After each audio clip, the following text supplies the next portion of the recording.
We watched Andor episode 9, so you know what time it is. Hit that intro. 5, 4, 3, 2, 1.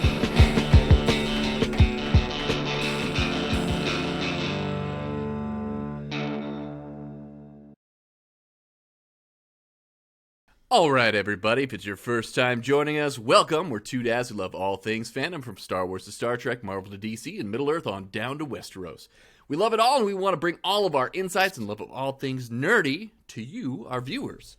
So if that's your glass of whatever the hell that worm was in the drink, then we're here for you, and you should definitely subscribe to our channel so you don't miss out on all of our amazing reviews and insights that we bring to all of our favorite fandoms.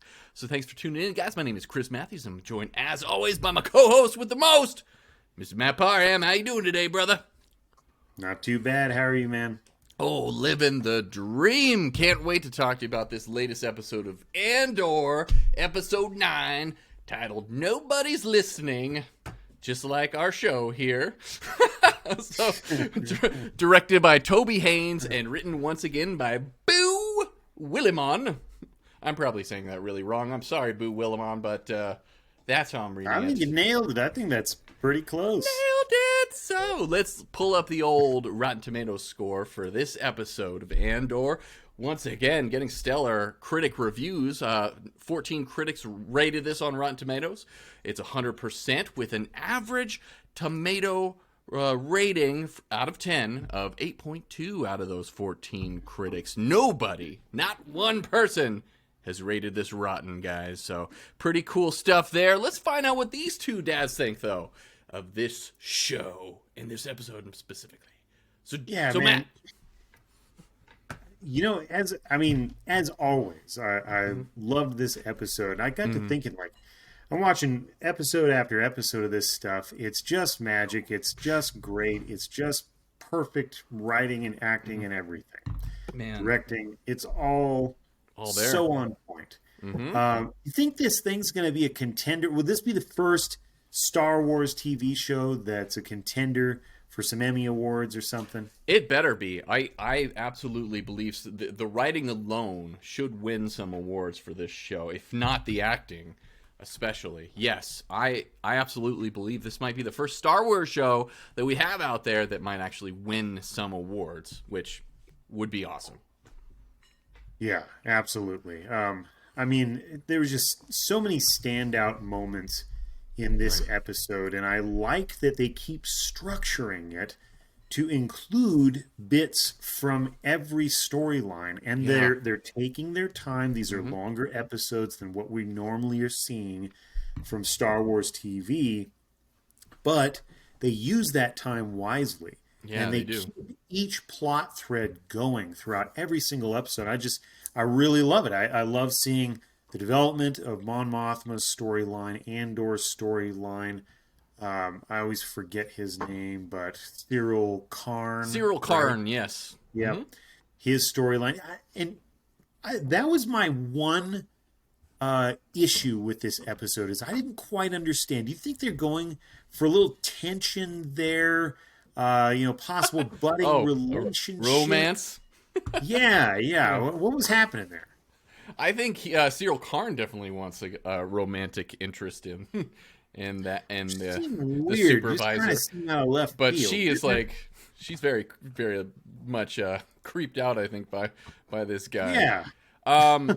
Yeah, and I read somewhere too that the writers were trying to go in a direction with Cyril Karn. They really were inspired by American Psycho, so they're kind of drawing inspiration for this character, or Psycho. I think. Really? Yeah. So they're maybe it wasn't American Psycho. Maybe it was Psycho. Is what? Okay, they're going I was for. going to say I could see him as Norman Bates. Because he seems more Norman Bates. But the creep factor is up there for me. I think that they're going to. This guy's a loose cannon. Like he really wants to bring Andor to justice, but he's definitely disturbed, and I kind of feel like he's going to go off the deep end here pretty soon. He's eating that cereal once again. Cyril Karn with his cereal. Yeah, having more stressful tension-filled conversations with his mom. And Yeah. I love their interaction because it's just so hard to Yeah. watch. You just want to, It's cringeworthy. Yeah. oh my gosh, yeah, you just want to shout out like, leave him alone. You were driving this Yeah. guy insane. But I kind of feel like he's probably going to kill her at some point, and he's going to go off the deep end. So that's my feeling for this character. yeah, and I Serial love killer. not knowing. I mean, it Yeah. really, we could get any kind of story out of this guy next week. I've got no idea where they're headed with his character, and I just Right. love the unpredictability. I love that again. They are not doing like I thought. This episode was going to include the prison break. With only having a few more left, I thought they can't spend all this time in the prison there. They got lots of other stuff to do. Yeah, I kind of figured this wouldn't be. I thought it would be next week because the same writer and director are scheduled for the next week. So this definitely felt like number 2 of the current arc.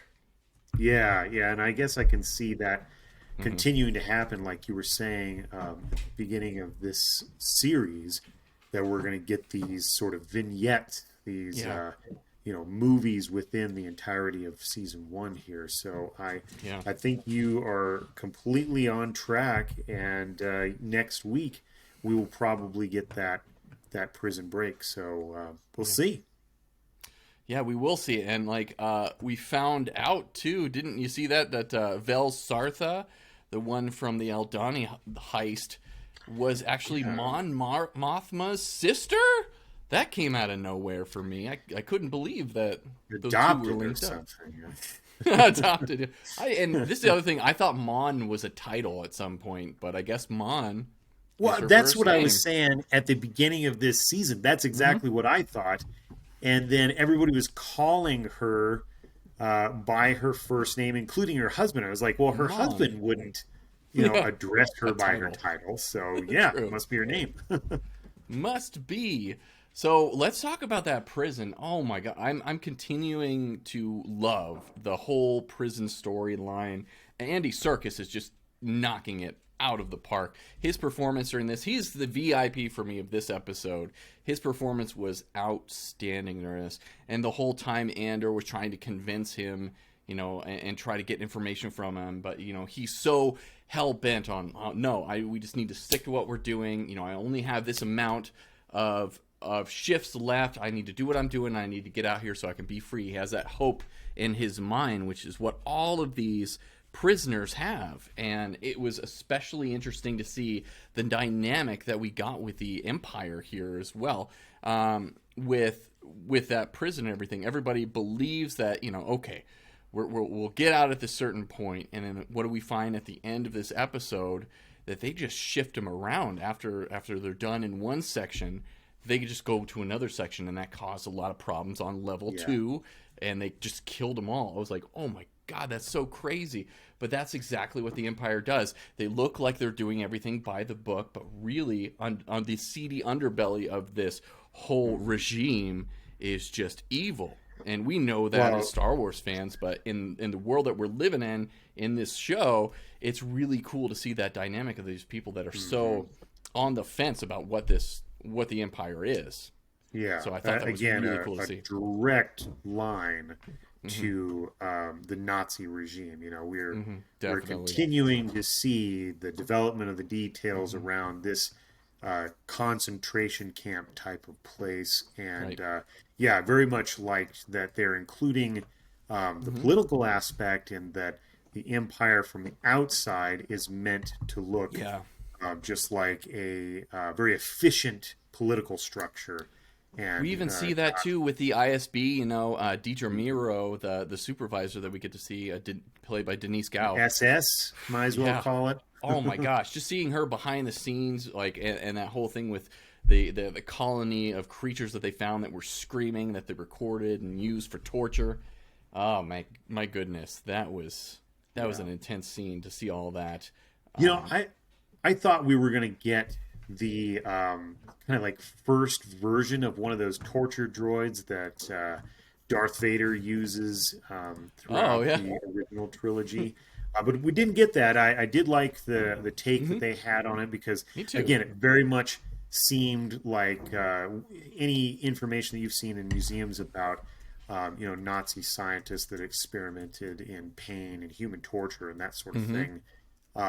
This guy putting on the headset and letting Bix basically go brain dead on them in an effort to get information out of her was very on point with just historical stuff that they were alluding to. So I kind of thought for a while there too they were gonna pull out poor Gullet.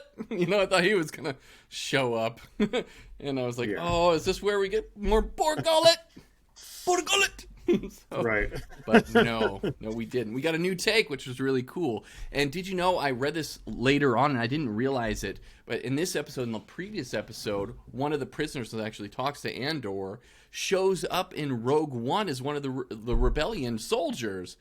His name was Melshi in this. So if one of the prisoners that we see alongside Andor here ends up being in the rebellion. So I kind of think that that's where we're leading with this prison break, is he's going to break out of prison with a bunch of these guys to bring a lot of these soldiers into the rebellion as they form it up. So what do you think? Yeah, that's a good idea. I can see that. Yeah. Be interesting to see what happens with Andy Serkis. As I was saying before, like, he was so on the books, but once he does find out about what happens to prisoners, what actually happens, that nobody's getting out of there, he loses all hope in that plan. He decides to help Andor out, and it's just a beautiful shot right at the end when he's like, how many guards at one time? No more than 17. Just like that one thing, like the look on Andy Serkis's face and how he delivered that line said everything you needed to know about how on board he was to helping him out now. Okay, man, Andy Serkis, what an incredible actor, man. This guy deserves all the praise for this. I know, and I unfortunately, I think that we're going to see the end of him in the prison break. Being unfortunately, so close to his own release. I think he's going to be one of the sacrifices that basically lifts the rebellion up and motivates people to join, or absolutely becomes a motivational factor maybe for Andor himself to commit fully to the rebellion's cause. So we'll see. That was the whole plan that Luthen was trying to put into place here with Aldhani, was to stir up chaos and bring the hammer down on all the systems and sectors, so that people would get off the fence and actually choose a side and stir up some rebellion.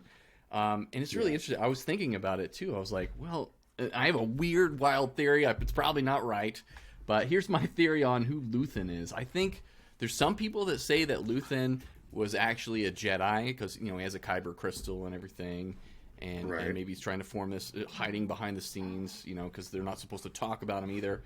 But my thought was, what if he was like a secret Sith or something, and he was trying to undermine Palpatine or something and create chaos around the systems and the planets and everything else. And I was like, maybe his whole point here is to just make things worse. But I don't know. That's a stupid theory, but that's what I thought. Yeah, I don't know. I kind of think he might be like an older take on sort of a near retirement Spider-Man. Come in to find himself. Well, if he crawls up a wall the next episode, then we'll know for sure. That's okay. Yeah. Kind of like this Galaxy's version of Michael Caine, something along those lines. We burned down the forest. Yeah. Size of a tangerine. Yeah. We got a little inside there, folks, but... yeah, we did. We did. But it's shaping... Like, this, by far, has been my most favorite episode so far. Just the performances. I loved everything that they've done with these characters. I know it's a middle episode, but I still absolutely love it. So let's head on into our ratings. What rating did you give episode 9 to Andor, brother? Well, I'm still going to go with a 9 out of 10. I know that I've rated so many of these episodes as a 9 out of 10, but I can't find too much fault. They're doing a great job. I think that standout for me actually was the guy that played Olaf, Christopher Fairbank, the old man. Oh, the older gentleman, yes. Sort of the grips of arthritis and dementia and all that going on, and then he has the stroke. Yep. It was just a heart-wrenching performance, but made it look so authentic, and it's been something that we were worried about as an audience from the first time we saw him. Like, oh man, this is going to be something that this table has to deal with. Yeah. But we finally got the end of his story this week, and I think he did a tremendous job throughout the little time that we saw him. So, anyway, absolutely. Overall, and episode crucial. was 9 out of 10. 9 out of 10 for Matt. Yeah. So definitely was a crucial role and led us to where we need to go with this storyline. So I absolutely love that. My rating for this episode, I'm going to give this a 10 out of 10. This is, like I mentioned before, this is my favorite episode so far of Andor. I absolutely love it. I really can't find any fault either. I love those performances. I'm having a blast watching the show, and I just want more. More. You're right. I think the Cyril Karn stuff, it was confusing, but that was intentionally done. So I can't find any fault in it either. 10 out of 10 for me. Nice. So 10 out of 10 for both of us here at Fatherly Fandom for Andor. Once again, guys, like if you are not watching the show and you're watching our show about the review of a show you're not watching, what are you doing, guys? But I just can't understand why people aren't getting on board with this right now. Like we don't have a lot. Bring a friend, please. If you're out there and you're watching the show, recommend it to all the people you know because this is a stellar show for sure. yeah, right there you go. But yeah, and it's really hard to see, and I understand why some Star Wars fans don't like it and they think it's boring. But there is every week I come into this thinking that I'm going to get to that point where I'm going to think it's boring, and I just don't. I don't get there. I'm so intrigued with the story. I'm so intrigued with the performances and the writing of the show that it just keeps me hooked. And it's up there in the level of one of the best television shows out there for me. I'm just like, I am absolutely loving it.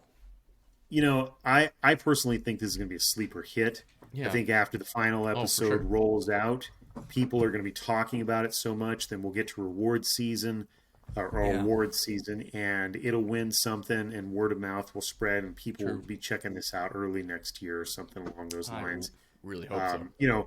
It's kind of a heartbreak that it might take that long for proper recognition to be given to what a great show this is becoming. But yeah, I just kind of think people are doing other things right now, and they're expecting different things than what this show is in the Star Wars universe. But they'll come to appreciate the storytelling maybe at a later time. So I hope it doesn't take too long. But I kind of feel like this might be a sleeper hit. Yeah, I really hope so too. We're going to be like hitting overdrive here once Mandalorian comes out, because then we'll have Ahsoka, Skeleton Crew, all this other stuff just piling on that we're going to get from Star Wars too. So now is your time to soak this show in and enjoy it for what it is. And I do have to have a little retraction here from our Sinister episode. I said there that Mandalorian Season 3 was going to be coming out February 22nd, 2023. But apparently that is not officially announced yet. That's just the word on the street. 2024? Oh, I freaking hope not. No, it's done. There was a trailer out.